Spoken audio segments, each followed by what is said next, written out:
c'est un petit quelque chose, c'est pas long, mais c'est juste quelque chose que je me suis dit, ah, peut-être ça va avoir un déclic pour certaines. Premièrement, nous décidons par nos pensées ce que nous sommes. OK?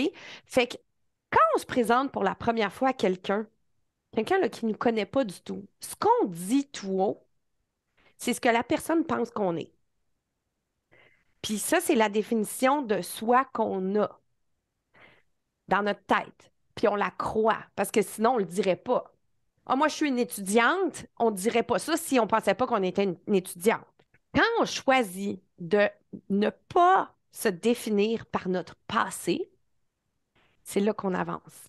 Parce que quand on crée, si on veut créer un avenir différent, il ne faut pas se baser sur notre passé parce que ça porte avec ça nos limites du passé. Quand on se base sur notre objectif, tout d'un coup, ben, évidemment, le cerveau va vouloir le prouver vrai, mais aussi, on devient cette personne-là. Là, j'ai pris un exemple hier qui est un petit peu ridicule, mais je vais y aller quand même dans celui-là parce que c'est extrême.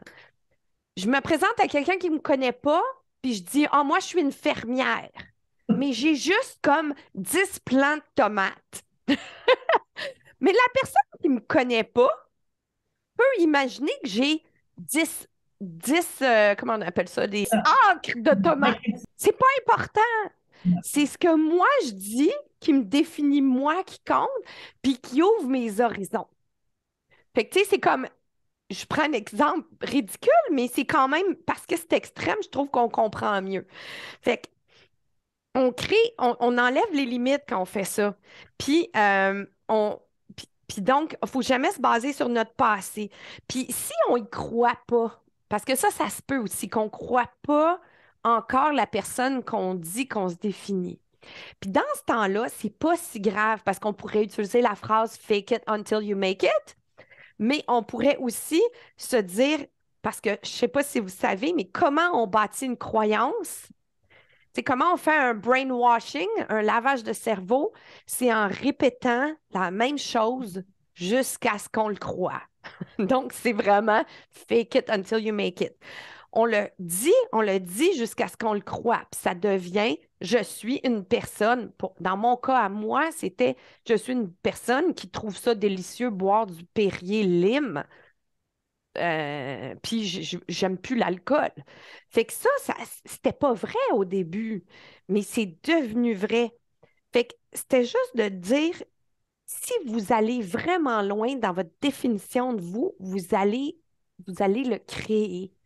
Fait qu'il faut lever les limites, parce que c'est les limites qui vont toujours recréer la même chose dans notre présent, si on se limite sur ça. Qui voulez-vous être en 2023?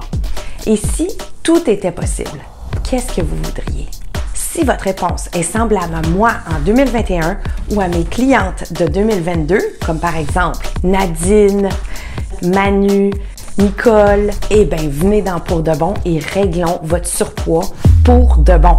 Faisons de 2023 l'année où votre réflexion est exactement à l'image de celle que vous avez ici. Moi, je vous accompagne, c'est facile, puis vous allez réussir, c'est garanti.